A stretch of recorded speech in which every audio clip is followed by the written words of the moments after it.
नमस्कार, ABP news पर हुंकार के साथ हाजिर हूं मैं रोमाना इसार खान।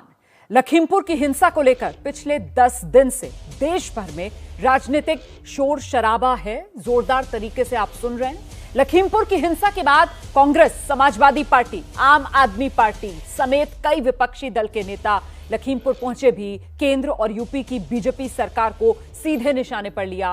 अब आज लखीमपुर के बहाने प्रधानमंत्री नरेंद्र मोदी ने विपक्ष को सीधे निशाने पर लिया है। राष्ट्रीय मानवाधिकार आयोग के स्थापना दिवस के कार्यक्रम में पीएम मोदी ने आरोप लगाया कि मानवाधिकार की व्याख्या राजनीतिक नफा नुकसान के आधार पर की जाती है।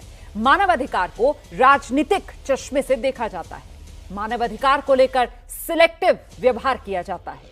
प्रधानमंत्री ने किसी पार्टी या फिर किसी एक घटना का जिक्र तो नहीं किया, लेकिन प्रधानमंत्री के बयान के बाद बीजेपी की तरफ से प्रेस कॉन्फ्रेंस की गई और पार्टी ने राजस्थान समेत विपक्ष के कई राज्यों में मानवाधिकार उल्लंघन का मुद्दा उठाकर सिलेक्टिव राजनीति का आरोप विपक्ष पर लगाया। पूछा कि राहुल गांधी, प्रियंका गांधी राजस्थान क्यों नहीं चले जाते। उधर प्रधानमंत्री के बयान पर कांग्रेस की तरफ से पलटवार किया गया है और कांग्रेस उल्टा पीएम पर सिलेक्टिव अप्रोच रखने का आरोप लगा रही है। तो आज की हुंकार मानवाधिकार को लेकर इसी सियासी आर पार पर। शुरुआत रिपोर्ट से। मानवाधिकार का बहुत ज्यादा हनन तब होता है जब उसे राजनीतिक रंग से देखा जाता है। हम भी आरोप लगाते हैं प्रधानमंत्री पे कि बड़े सिलेक्टिवली बोलते हैं। क्यों नहीं बोले हाथरस पे? एक दिन भी राहुल गांधी ने कोई ट्वीट योगेश जाटव पर नहीं किया, क्योंकि योगेश जाटव की यह गलती थी कि वो राजस्थान का दलित था। लखीमपुर में हिंसा को लेकर वार पलटवार के बीच आज प्रधानमंत्री मोदी ने विपक्ष को निशाने पर लिया। राष्ट्रीय मानवाधिकार आयोग के 28वें स्थापना दिवस पर आयोजित कार्यक्रम में पीएम मोदी ने इशारों में ही विपक्ष को खूब सुनाया। पीएम ने कहा कि मानवाधिकारों पर सिलेक्टिव व्यवहार लोकतंत्र के लिए खतरा है।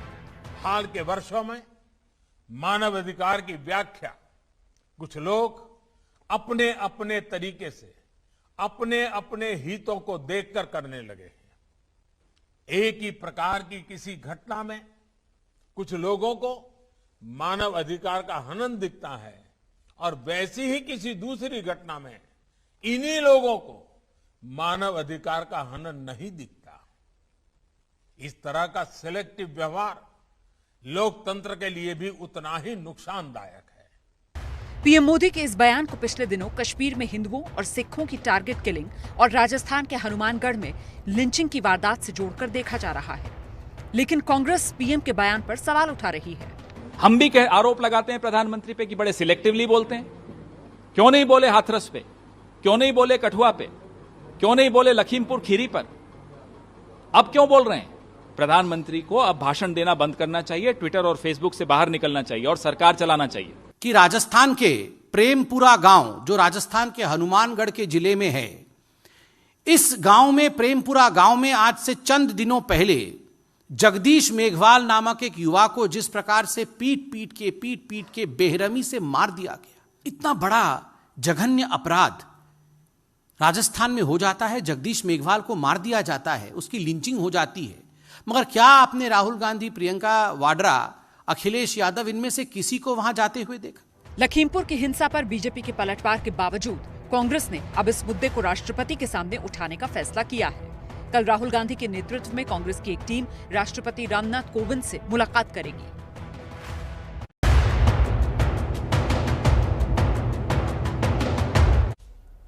तो सवाल यही कि क्या मानवाधिकार की लड़ाई सिलेक्टिव हो गई है? राजस्थान में मानवाधिकार को लेकर बीजेपी ने जिस तरीके से आरोप लगाए, कांग्रेस को कटघरे में खड़ा किया, इस पर राजस्थान के मुख्यमंत्री अशोक गहलोत की तरफ से जवाब दिया गया है। अशोक गहलोत कह रहे हैं कि प्रियंका गांधी, राहुल गांधी राजस्थान के हनुमानगढ़ क्यों आएंगे? यहां तो कांग्रेस की सरकार है ना। अमित शाह, राजनाथ सिंह को राजस्थान आना चाहिए। सर, एक हनुमानगढ़ की घटना को लखीमपुर से कंपेयर किया जा रहा है। ये बेवकूफ लोग हैं, बेवकूफ लोग हैं। वो बेवकूफों की कमी है क्या देश के अंदर? ये बेवकूफ लोग, बीजेपी वाले बेवकूफी कर रहे हैं। 9 मौतों से बीजेपी वाले बेवकूफी कर रहे हैं, देश के अंदर भी और प्रदेश के अंदर भी बिना मतलब कंपेयर करते हैं। बार बार कहते प्रियंका गांधी जी को, राहुल गांधी को राजस्थान में क्यों नहीं आना चाहिए? राजस्थान में सरकार हमारी है। आप राजनाथ सिंह जी को कहो, आप अमित शाह जी को कहो, वो आके देखें यहाँ पर, वो गृह मंत्री हैं।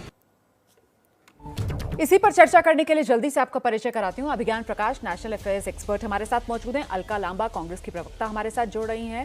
कुछ ही देर में हमारे साथ जेडीयू के प्रवक्ता डॉक्टर अजय आलोक भी होंगे। फिलहाल आप देख सकते हैं समाजवादी पार्टी की प्रवक्ता जूही सिंह जी हमारे साथ हैं और साथ ही कश्मीरी एक्टिविस्ट सुशील पंडित जी हमारे साथ मौजूद है। बहुत स्वागत आप सभी का।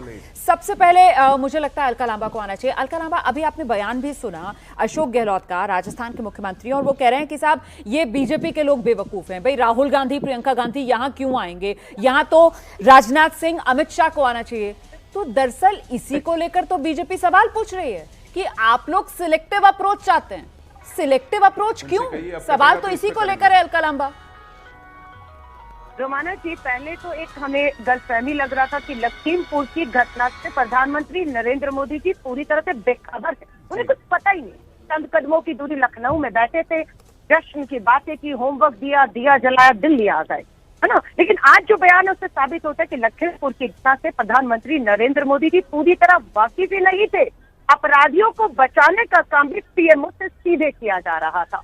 वीडियो दिखाए गए, प्रियंका गांधी जी ने दिखाया, वरुण गांधी ने दिखाया, प्रधानमंत्री जी का नाम लेकर कि प्रधानमंत्री जी। अलका लांबा, आप मेरा सवाल नहीं समझिए। देखिए, मैं उस घटना पर बात नहीं कर रही हूँ। आज जो मुद्दा है वो उससे आगे बढ़ चुका है। आज जो आरोप कांग्रेस पर लग रहे हैं वो इस बात को लेकर लग रहे हैं कि साहब मानवाधिकार को राजनीतिक, एक मिनट सवाल सुन लीजिए और समझ लीजिए कि मानवाधिकार को राजनीतिक चश्मे से कांग्रेस देखती है। इसे लेकर सवाल है कि मानवाधिकार का उल्लंघन अगर कहीं हो रहा है तो उसमें कांग्रेस और बीजेपी का भेद क्यों करना? राजस्थान में भी हो रहा है, वहां भी चले जाएं राहुल गांधी, प्रियंका गांधी। ये सवाल है, इसका जवाब दीजिए। परेशानी ये है कि जवाबों से बड़े सवाल हो जाते हैं जब विपक्ष की बारी आती है। आप बोलने दीजिए। राजस्थान के मुख्यमंत्री अशोक गहलोत आमंत्रित कर रहे हैं जेपी नड्डा जी को, वसुंधरा राजे को, देश के गृह मंत्री को, आइए ना। कोई आपको बैरिकेडिंग लगाकर, आपको जो 144 लगाकर धारा रोका नहीं जाएगा। क्यों वहां पर प्रियंका गांधी नहीं, क्यों वहां पर वसुंधरा राजे, गृह मंत्री, प्रधानमंत्री नहीं गए? क्योंकि उन्हें दिख रहा है कि सरकार, अशोक गहलोत सरकार अपराधियों के साथ नहीं खड़ी है, अपराधियों के साथ नहीं खड़ी है, पीड़िता के साथ। उन्हें आर्थिक मदद हो, कानूनी मदद हो, पूरी सरकार मुस्तैदी के साथ खड़ी और गिरफ्तारी हुई है। लेकिन आप लखीमपुर खीरी से प्रधानमंत्री जी ने तुलना कर दी राजस्थान की, तो प्रधानमंत्री जी को समझना चाहिए दोनों में अंतर क्या है। अंतर यह कि लखीमपुर खीरी में किसानों को गाड़ी से कुचला गया है। मंत्री, गृह राज्य मंत्री, देश की पुलिस व्यवस्था अजय मिश्रा के अधीन आती है, जिसे बचाने का काम योगी आदित्यनाथ और देश की सरकार कर रही है। क्या ये काम अशोक गहलोत सरकार कर रही है? क्या जो राजस्थान में हुआ वो राजस्थान के गृह मंत्री ने किया, उसके सपुत्र ने किया? क्या उन्हें बताया जा रहा है? नहीं। तो दोनों मामलों की तुलना कैसे हो गई? और अगर मानवाधिकार में हम चुनिंदा मामलों में बोलते हैं तो जिनमें हम नहीं बोलते उन पर बोलने से भाजपा को कौन रोक रहा है? तो आप ये कह रहे हैं, ठीक है, मैं जवाब ले लेती हूँ, मैं जवाब ले लेती हूँ, कौन रोक रहा है? ठीक है, मैं जवाब लेती हूँ। आप अपनी बात पर कायम है। आप कह रही हैं कि साहब कांग्रेस का कोई सिलेक्टिव लड़ाई कांग्रेस नहीं लड़ रही है। कांग्रेस की जो अप्रोच है वो सिलेक्टिव नहीं है, बल्कि बीजेपी की अप्रोच जो है वो सिलेक्टिव है। ठीक है, देखिए, बीजेपी के सहयोगी एनडीए में डॉक्टर अजय आलोक इस वक्त हमारे साथ मौजूद हैं। अजय आलोक साहब, जब राजनीतिक नफा नुकसान में बीजेपी को ऐसा लगता है कि वो बैकफुट पर है, तब आकर क्या विपक्षी दलों की जहां पर सत्ता है वहां के अपराध गिनाने लगती है बीजेपी? वरना किसने रोका है बीजेपी को? क्यों आकर बीजेपी एक्टिव रोल नहीं प्ले करती है? जो बात अशोक गहलोत कर रहे हैं कि साहब किसने रोका है बीजेपी को राजस्थान आने से?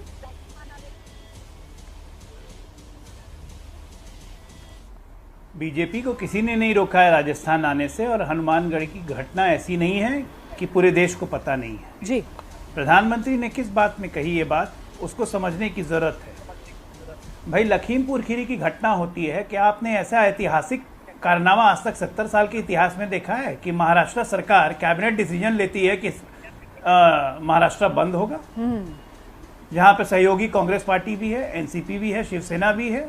सवाल इस बात का उठता है, कांग्रेस के खिलाफ भी एकजुटता हुई थी, लेकिन ये कटुता नहीं थी। 1989 का दौर, अभिज्ञान जी को याद होगा, सारे लोग कांग्रेस के खिलाफ थे, जिसमें भाजपा भी एक मोर्चा थी, समाजवादी पार्टी भी उसका हिस्सा थी, जो उस वक्त जनता दल में होते थे। लेकिन क्या इस तरह की कटुता थी जो आज के देश में देख रही है? उन्हीं आज जब से नरेंद्र मोदी सत्ता में आए, हम भी उनके विपक्ष में थे, 14-15 हम उनसे विपक्ष में चुनाव लड़े हैं, लेकिन देश हित के मुद्दों पर जनता दल यू का स्टैंड हमेशा सरकार के साथ रहा। चाहे वो नोटबंदी का फैसला हो, चाहे वो पाकिस्तान पे अटैक का फैसला हो, हर वक्त हम विपक्ष में रह के सरकार का हमने समर्थन किया। लेकिन कांग्रेस पार्टी और हमारे सहयोगी आरजेडी और समाजवादी पार्टी, इनको पता नहीं क्या तितली है। देश हित के मामले में अगर राजनीति से ऊपर नहीं उठिएगा तो क्या आप सही मायनों में विपक्षी दल का कोई भूमिका का निर्वहन कर रहे हैं, या सिर्फ एक मोदी डाह मोदी बैर? अगर इसी तरह से रहिएगा तो अपनी कब्र खुद खोदते रहिएगा, कुछ कहने की जरूरत नहीं है। देश की जनता 1985 की जनता नहीं है कि आए हाथ हिलाए और हाँ जवाब दिया वोट मिल गए, नहीं मिलेगा। मैं जवाब लेती हूँ। जूही सिंह जी, मुझे लगता है अलका लंबा आपके पास आ जाऊंगी, लेकिन पहले जूही सिंह जी के पास में चलना चाहती हूँ। जूही सिंह जी, जिस बात का जिक्र यहाँ पर डॉक्टर अजय आलोक कर रहे हैं साहब, तो ये सारा जो विपक्ष की तरफ से तेवर दिखाए जा रहे हैं, क्यों ना माना जाए कि ये वोट की खेती के लिए जो आरोप बीजेपी लगा रही है? रोमाना जी, इनका काम है आरोप लगाना, ये लगा सकते हैं। मानवाधिकार तो हर जगह एक ही होते हैं, और जब उनका उल्लंघन होता है, चाहे जीवन हो, चाहे जीवन की सुरक्षा हो, रोजी रोटी न मिले, चाहे कोरोना काल में लोगों की मृत्यु हो और दाह संस्कार के लिए जगह न मिले, तो सरकारें ही जिम्मेदार होती हैं। तो सरकार को भी अगर अपना वो नहीं पालन कर पाती, जनादेश का पालन, तो वो जिम्मेदार होती है। उनको भी बोलना चाहिए, विपक्ष को भी बोलना चाहिए, और एक्चुअली तो किसी को बोलने की आवश्यकता भी नहीं पड़नी चाहिए। अगर गृह राज्य मंत्री भारतवर्ष का बेटा कहीं भी आरोपित हो, तो मुझे लगता है हमने ऐसा भी इतिहास देखा है, जेडीयू का भी रहा होगा, रहा है, हम इनके साथ रहे हैं, सही बात है, गैर कांग्रेसवाद में, जहां पर लोग खुद इस्तीफा दे सकते थे निष्पक्ष इंक्वायरी के लिए, इसमें किसी और को कहने की आवश्यकता क्या थी। और गृह राज्य मंत्री भारतवर्ष के बेटे अगर आरोपित हैं हत्या में, किसानों को कुचलने में, तो मुझे लगता है, और साथ ही भारतीय जनता पार्टी के भी कार्यकर्ता माने तो जेडीयू को भी उतना ही संवेदनशील होना चाहिए। इसमें विपक्ष को आरोपित करना, विपक्ष यहां नहीं गया, विपक्ष राजस्थान नहीं गया, आप चले जाइए, सरकारें जहां भी हैं वो जिम्मेदार होंगी। जहां तक हाथ हिलाने की बात है, झूठ बोलने की बात है, प्रचार की बात है, तो वास्तव में राजनीति बदल गई है। जो जनता के साथ खड़ा रहेगा, जनता उस पर विश्वास करेगी और जनादेश देगी। इसमें कटुता हमारी तरफ से नहीं है, शायद कहीं और नकारात्मक रूप से राजनीति की जाती है और उसी की खेती ये करते हैं। अच्छा, तो इनको बोलना जरूरी है। ठीक है, मैं इससे पहले सुशील पंडित जी के पास आऊं, मुझे लगता है जरा एक रिएक्शन जल्दी से अभिज्ञान का लेते हैं। अभिज्ञान, यहाँ पर जो बात की जा रही है, देखिए इस फर्क को समझना होगा कि जब बीजेपी की तरफ से प्रेस कॉन्फ्रेंस की जाती है, प्रधानमंत्री जिस तरीके का बयान देते हैं साहब, वो बात हो रही होती है मानवाधिकारों को लेकर कि आप मानवाधिकार अगर कहीं पर हनन हो रहा है तो उसके खिलाफ आवाज उठाने में अप्रोच सिलेक्टिव नहीं हो सकती है। अच्छा, अब हम यहां पर देख रहे हैं कि चाहे कांग्रेस हो या फिर समाजवादी पार्टी, इनकी तरफ से जो जवाब दिया जा रहा है, ये एक तरीके से आरोपी को मुद्दा बनाकर अपने जवाब दे रहे हैं। जिस तरीके से जूही सिंह जी ने कहा कि जब देश के गृह राज्य मंत्री का बेटा आरोपी हो तो फिर तो मामला गंभीर बनेगा ना, और वहां विपक्ष की महत्वपूर्ण भूमिका होगी। तो क्या इस तरीके से अप्रोच आपको सही लगती है? ये वजह हो सकती है जिस तरीके से विपक्ष आक्रामक नजर आ रहा है पूरे लखीमपुर के मामले में, यही फर्क है क्या? नहीं, मैं बिल्कुल अलग बात रखूंगा। और आपको बताओ, ये डॉक्टर अजय आलोक ने जो कहा ना, ये बहुत गहरी और वजनदार बात है, समझना होगा। और सारे पॉलिटिकल क्लास को, प्राइम मिनिस्टर ने इश्यू इंपॉर्टेंट रेस किया है, लेकिन खुद के तरफ भी देखने की जरूरत है, बीजेपी को भी अपनी तरफ देखने की जरूरत है। बहुत इंपॉर्टेंट बात उन्होंने कही, मानव अधिकार हिंदी के यथार्थ से खाली शाब्दिक अर्थ इसका निकाला जाए तो क्या है? जो मानव है। कुछ दिक्कत आ गई है, अभिज्ञान की आवाज हम तक नहीं पहुंच पा रही है, कुछ तकनीकी खराबी आई है। मैं दोबारा अभिज्ञान का रुख करूंगी, लेकिन जल्दी से जरा सुशील पंडित जी के पास चलते हैं। और सुशील पंडित जी, ये जिस तरीके का हम सत्ता पक्ष और विपक्ष में आरोप प्रत्यारोप का दौर देख रहे हैं, इसमें बतौर कश्मीरी पंडित आप क्या महसूस कर रहे हैं सर? वो कश्मीरी पंडित, वो सिख, वो अल्पसंख्यक कश्मीर के अंदर जिनको चुन चुन कर मारा जा रहा है, उनके मानवाधिकार के लिए तो राजनीतिक दलों की तरफ से किसी तरीके की कोई आवाज नहीं उठ रही है। इसके पीछे आपको क्या वजह लगती है, चाहे सत्ता पक्ष हो या विपक्ष हो? जी रोमाना जी, आपने मेरे मुंह की बात छीन ली। राजनीति दरअसल अब दोहरे मापदंडों का एक व्यवसाय बन गई है, और ये दोहरे मापदंड अभी हाल ही में आप लखीमपुर में या राजस्थान के हनुमानगढ़ के चश्मे से देखना बेशक चाहें, लेकिन इसकी एक बड़ी पुरानी परंपरा है, ये आदत बन गई है। और ये पाखंड जिस तरह आदत बना, उसने मानवाधिकार से पहले एक और बहुत ही अजीम और बड़े विचार को इसी तरह रौंदा, और वो था सेक्युलरिज्म जी, पंथ निरपेक्षता। आज इनके मुंह से, किसी के मुंह से पंथ निरपेक्षता, सेक्युलरिज्म नहीं निकलता है, क्योंकि इनके पाखंडी राजनीति ने उस शब्द की आत्मा निकाल दी है, उसको उपहास का पात्र बना दिया है। दोहरे मापदंडों के कारण, सत्ता की भूख, हवस और लालच के कारण उसका कहां कहां इन्होंने दुरुपयोग किया और कैसे कैसे उस पर अपनी आंखें मींची। आज उसी का परिणाम यह है कि यह भारतीय राजनीति में मुद्दा ही नहीं रहा है, यह बिजली का नंगा तार हो गया है, कोई इसे छूना नहीं चाहता। यही हाल ये मानवाधिकार के ही विचार का करेंगे, करना शुरू कर दिया है। हमारे कश्मीर में मानवाधिकार हैं जी, वहां तो इस वक्त आप कह सकते हैं कि भाजपा का परोक्ष रूप से शासन है, बिल्कुल, लेकिन यही समाजवादी, यही कांग्रेस मुंह से नहीं फूट पा रहे हैं, क्योंकि वहां ये इनके पाखंडी सेक्युलरिज्म के समानांतर खड़ा होता है।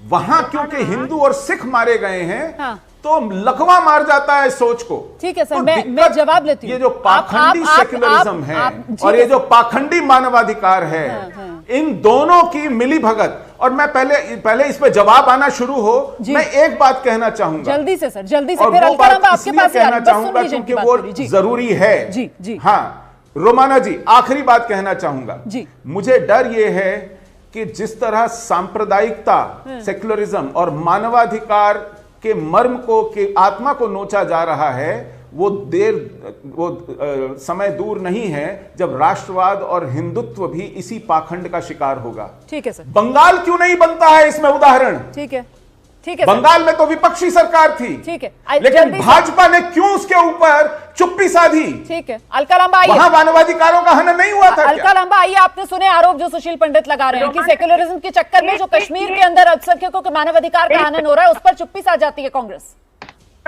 रोमाना, ये भाजपा के कायर प्रॉक्सी प्रवक्ता बनकर बोल रहे हैं। इन्होंने कांग्रेस का नाम लिया, लेकिन इनकी हिम्मत नहीं हुई कि केंद्र की मोदी सरकार, प्रधानमंत्री, गृह मंत्री का नाम लेकर सीधा सवाल पूछे कि जम्मू कश्मीर में आपने जो तबाही करनी थी, ये कानों में तेल डाले बैठी हैं क्या? अलका लांबा, उन्होंने सीधा अलका लांबा उनकी तरफ से कहा गया कि भाई जम्मू कश्मीर में तो केंद्र का ही राज है ना, ये कहा उन्होंने, ये कहा उन्होंने। बहुसंख्यकों द्वारा इनको कानों में तेल डाले बैठी हैं क्या? जम्मू कश्मीर के डीजीपी, ये इतनी इनके अक्ल पर पर्दा पड़ गया है क्या? आतंकियों द्वारा ये सत्ता की हवस में अंधी हो गई हैं, इनको सुनाई नहीं पड़ता है, दिखाई नहीं देता है, ये वही सुनती हैं, वही देखती हैं जो देखना चाहती हैं। ये बात से बच नहीं, ये हालत हो गई है इनकी। देश में 7 सालों जो इनका जय जयकार न करे, जो इनका गुणगान न करे, वो कायर है, और ये खुद क्या है? भ्रष्ट कहीं के। ठीक है, ठीक है, एक मिनट। इनके कारण देश रसातल में पहुंचा है। सुशील पंडित ने समाजवादी पार्टी का भी नाम लिया था, इसलिए मुझे लगता है जरा सा जूही सिंह जी के पास भी मैं चलना चाहूंगी जवाब के लिए। ठीक है, और जूही सिंह जी, मैं इस सवाल का दूसरा आयाम आपके सामने रखना चाहती हूँ। जूही सिंह जी, मैं इस सवाल का दूसरा आयाम आपके सामने रखना चाहती हूँ। ठीक है, हम सब जानते हैं कि भाई जम्मू कश्मीर सीधा केंद्र का शासन है वहां पर, और जो यहाँ पर एक वैलिड पॉइंट सुशील पंडित उठा रहे हैं कि अगर जम्मू कश्मीर के अंदर इस तरीके से मानवाधिकार का हनन हो रहा है, देश जानता है केंद्र का वहां पर शासन है, तो विपक्ष वहां पर सवाल क्यों नहीं उठाता है? क्या इसकी वजह एक ये भी है कि विपक्ष को ऐसा लगता है जम्मू कश्मीर जैसे सेंसिटिव इलाके के अंदर अगर विपक्ष ज्यादा मुखर होगा तो भी उल्टा राजनीतिक तौर पर उसे नुकसान हो सकता है? यहां पर भी मामला नफा नुकसान का ही है क्या मैम? रोमाना जी, हमारे लिए नफा नुकसान का मसला नहीं है। मैं पहले ही कहती हूँ, जहां भी मानवाधिकारों का उल्लंघन होता है, चाहे वो कश्मीर हो, राजस्थान हो, उत्तर प्रदेश हो, वहां की जो भी सरकार होती है, जो भी सत्ता होती है, वो जिम्मेदार होती है। हमारे ऊपर आरोप लगा सकते हैं, दिल से आरोप निकले हैं, तो फिर कश्मीर क्यों नहीं चले जाते हैं विपक्ष के नेता? फिर जब आप ये कहते हैं कि हमें कोई फर्क नहीं पड़ता, तो जाते क्यों नहीं आप? अगर वहां पर मां बिलखती हुई नजर आती है, मेरी जवान बच्ची को क्यों मार दिया, मुझ बूढ़ी को मार देते, तो फिर आप लोग जाकर उसको सांत्वना क्यों नहीं देते हैं? आपको एक बूढ़ी माँ के आंसू क्यों नहीं दिखते हैं? आपको एक जवान विधवा के आंसू क्यों नहीं दिखते हैं? मैं ये जानना चाहती हूँ। रोमाना जी, आंसू हमको सब दिखते हैं, आवाजें हमको सब सुनाई देती है, हम भी बोलते हैं। अगर इसी पर परिभाषित करना है कि धर्मनिरपेक्ष हम इसलिए हैं या नहीं है कि हम कश्मीर गए कि नहीं गए, तो बिल्कुल आप सोच सकती हैं, लेकिन फिर भी जिम्मेदार सरकार ही होगी, जिम्मेदार वही अधिकार होंगे जिनको अधिकारों को सुनिश्चित करना होगा। और धर्मनिरपेक्षता तो खैर हमारे संविधान का मूलता है, जो भी उससे समझौता करेगा, जो भी इधर उधर करेगा, उसके ऊपर गंभीर प्रश्न है। जहां तक कहा गया है कि देश हित की बातें, तो नोटबंदी देश हित में नहीं थी। हाँ, देश की, राष्ट्र की हर बात पर समाजवादी पार्टी की हर बात कोई भी केंद्र सरकार खड़ी होती है, तो इसमें प्रश्न चिन्ह उठाना अगर आपको सुकून दे सकता है थोड़े क्षण के लिए, लेकिन मुझे लगता है कि थोड़ा समझते। ठीक है, मैं डॉक्टर अजय आलोक के पास आऊं, इससे पहले बीच में हमारा संपर्क कट गया था, अभिज्ञान प्रकाश अपनी बात रख रहे थे, बीच में अधूरी रह गई थी, वो आप पूरी कर दीजिए अभिज्ञान, फिर डॉक्टर अजय आलोक मैं आपके पास आ रही हूँ। जी अभिज्ञान। जी, मैं सबसे पहले जल्दी से अपनी बात रखूंगा, थोड़ा तकनीकी प्रॉब्लम्स हो रही है यहाँ पे। जो शुरुआत में डॉक्टर अजय आलोक ने कहा, ये बहुत गंभीर और वजनी बात है। भारतीय राजनीति की सच्चाई ये है कि लोग पॉलिटिकल साइड्स जो हैं वो अलग अलग स्थितियों में बदलते लेते हैं, उससे वो विषय नहीं है। मानव अधिकार का शाब्दिक अर्थ ही क्या है? ह्यूमन राइट, यानी कि एक इंसान के अधिकार क्या है, तो उसको छूना, उसको दबाना, उसका हनन करना और उस पर राजनीति करना, ये सब बहुत गलत है। प्रधानमंत्री ने ये मुद्दा उठाया है, बहुत अच्छी बात है कि उन्होंने ये मुद्दा उठाया, लेकिन उनको भी अपने लोगों से, यानी कि भारतीय जनता पार्टी के लोगों से सवाल पूछना होगा। जो भी जिस भी स्थिति में इसको पॉलिटिसाइज करता है, आप देख लीजिए उसका नतीजा क्या निकल कर आता है। नतीजा ये होता है कि जिसकी हकीकत में मदद होनी होती है मानवाधिकार के मसले में, वो मदद सिर्फ टाइमली रह जाती है। बहुत कड़वी बात कहने जा रहा हूं, लेकिन वो मदद वैसी हो जाती है जैसे कि उस घटना की जब तक हेडलाइन चले। तो ये बहुत बड़ा इशू है, ये बहुत बड़ा इशू है। और जैसे ही वो मुद्दा उतर जाता है हेडलाइन से किन्हीं कारणों वश, तो फिर पता भी नहीं चलता कभी कभी कि उस केस में क्या हुआ। महत्वपूर्ण बात आप कर रहे हैं सर, महत्वपूर्ण बात आप कर रहे हैं। मुझे छोटे से ब्रेक के लिए यहाँ पर रुकना है, मुझे छोटे से ब्रेक के लिए यहाँ पर रुकना है।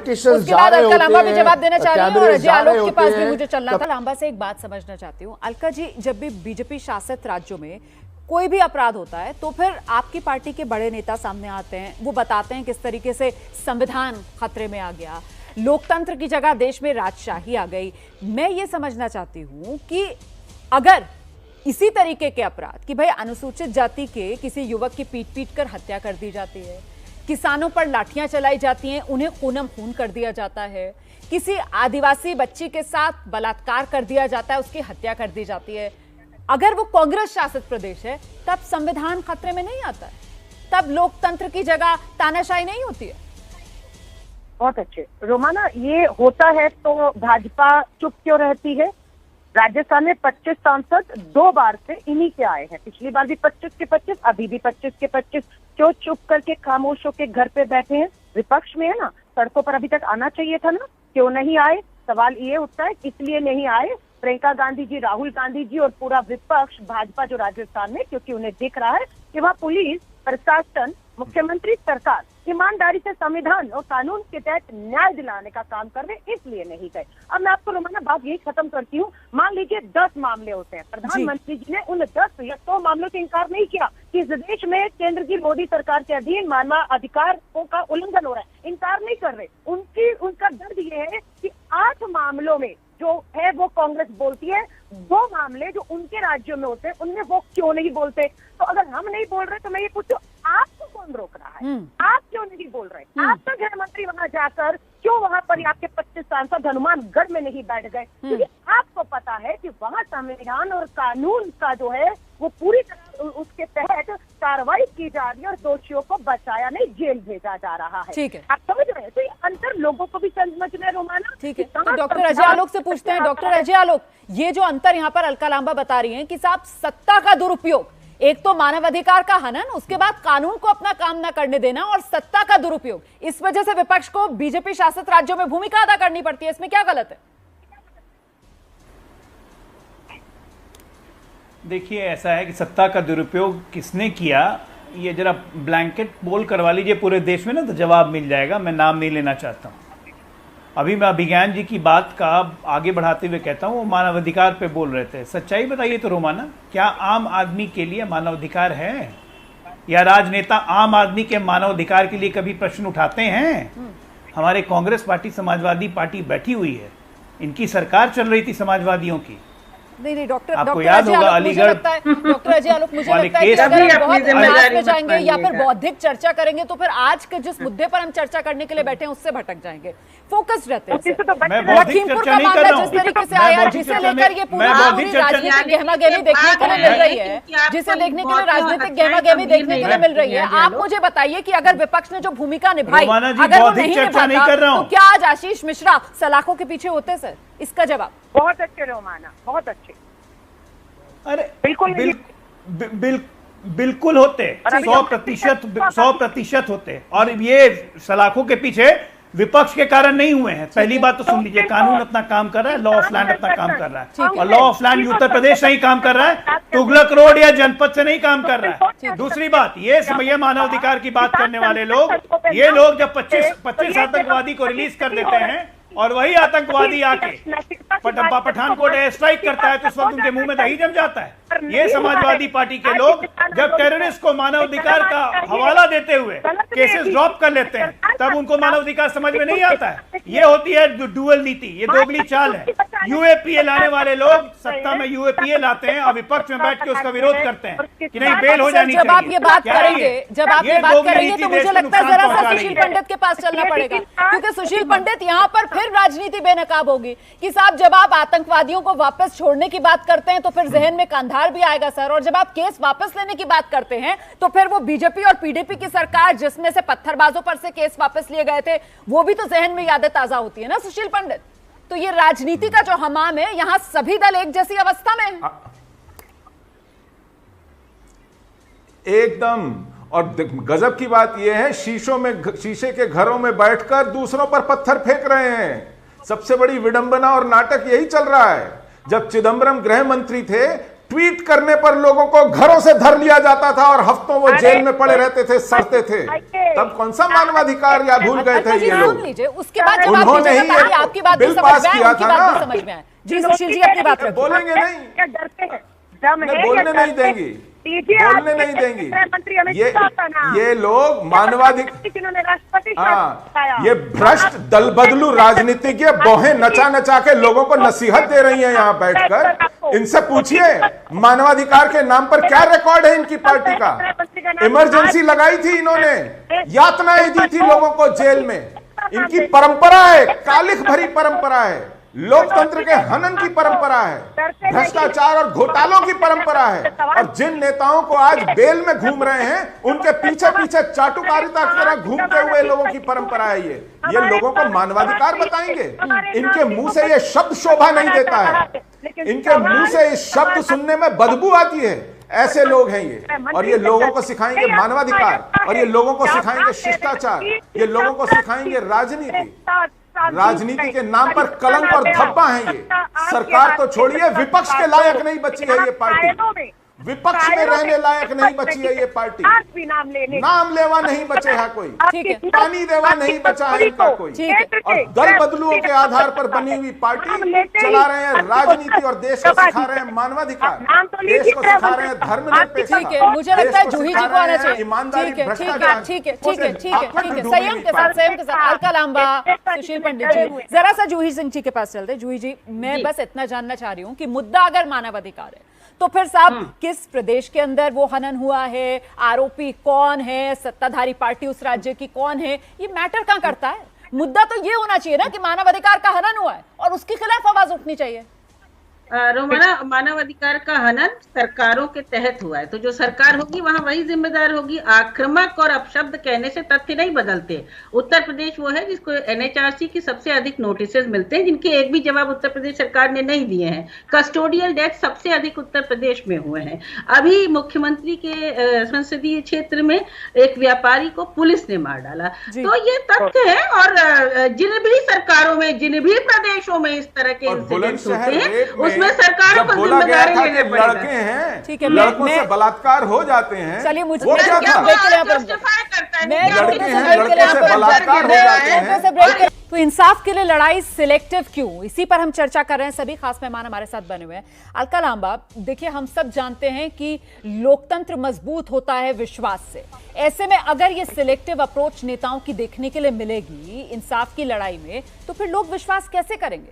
क्या आपको नहीं लगता है कि लोकतंत्र के हित के लिए राहुल गांधी, प्रियंका गांधी को राजस्थान जाना चाहिए? राहुल, सॉरी रोमाना, अगर वहाँ अन्याय हो रहा होगा ना, पीड़ित परिवार को न्याय नहीं मिल रहा, सरकार अगर पूरी तरह मुख्यमंत्री अपराधियों की तरह लखीमपुर खीरी, उन्नाव, हाथरस की तरह खड़ी होगी ना, तो राहुल, प्रियंका गांधी इंतजार नहीं करेंगे, वहाँ के मुख्यमंत्री को ही बर्खास्त कर देंगे। इतनी हिम्मत है, वो हिम्मत। तो ये सारा काम तो लखीमपुर में भी हो रहा था ना भाई, लखीमपुर में भी गिरफ्तारी हो गई ना, लखीमपुर में भी पुलिस रिमांड में है ना 3 दिन के लिए। ना ना ना ना ना, वो तो कोई एहसान नहीं किया। पूरी सुप्रीम कोर्ट, पूरा का पूरा किसान आंदोलन, प्रियंका गांधी जी का रात को वहां पर पहुंचना, एहसान तो राजस्थान में भी नहीं किया, पर आप जता ऐसे ही रही है कि जैसे राजस्थान में अगर कानून का राज हो रहा है तो वहां पर एहसान कर रही है आपकी सरकार। जी जी, सुशील पंडित को जोड़ना चाह रहे हैं, आइए सुशील साहब जल्दी से। धर्म है अब एक सेकंड, रोमाना जी, सुशील पाल घर में साधुओं के मानवाधिकार थे कि नहीं थे? क्या किया कांग्रेस ने वहाँ? पाल घर के साधु क्या मानवाधिकार रहित थे? मानवाधिकार आयोग वहाँ कुछ नहीं कर पाए। ये सिलेक्टिव है। आयोग राष्ट्रीय कार्रवाइयां करता। देखिए, समय मेरे पास इतना ही है। बहुत बहुत धन्यवाद, बहुत बहुत धन्यवाद आप सभी का आज की इस चर्चा में मेरे साथ शामिल होने के लिए। कुल मिलाकर महत्वपूर्ण यही हो जाता है कि इंसाफ की ये लड़ाई अगर सिलेक्टिव होगी तो फिर ये देश हित में है नहीं, क्योंकि लोकतंत्र के फलने फूलने के लिए और लोकतंत्र को मजबूत बनाने के लिए विश्वास बेहद महत्वपूर्ण है। और लोगों के मन में विश्वास तभी आएगा जब नेता बिना ये सोचे कि अपराध किसने किया, अपराधी कौन है, अपराधी किसका बेटा है, अपराधी का पिता मंत्री है या नहीं, सत्ताधारी पार्टी कौन सी है राज्य में, उस हिसाब से अगर आवाजें बुलंद होंगी किसी अपराध के खिलाफ, तो फिर तो यही कहा जाएगा कि साहब राजनीतिक चश्मा लगाकर ही मानवाधिकार हनन के खिलाफ आवाज उठाई जाती है।